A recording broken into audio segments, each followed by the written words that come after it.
আসসালামু আলাইকুম। 21শে August grenade মামলায় তারেক রহমান সহ সবাই খালাস পেয়েছে।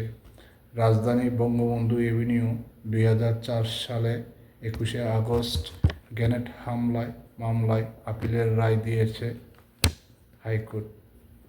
এই রায় বিএনপির ভারপ্রাপ্ত চেয়ারম্যান তারেক রহমান সহ সবাই খালাস পেয়েছেন। রোববার বিচারপতি এ.কে.এম.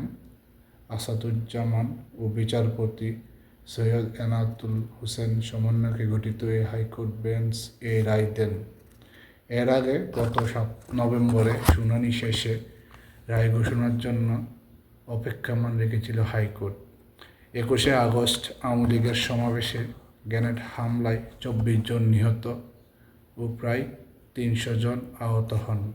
তৎকালীন বিরোধী দলীয় নেত্রী শেখ হাসিনা ওই মামলায় অল্পের জন্য প্রাণরক্ষা পান।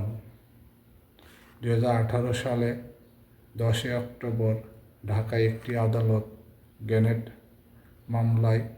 ঘটনায় দায়ের করা 2টি মামলায় বিএনপির সাবেক স্বরাষ্ট্র প্রতিমন্ত্রী লুৎফুজ্জামান বাবর সহ 19 জনকে এই মামলায় আসামি করা হয়।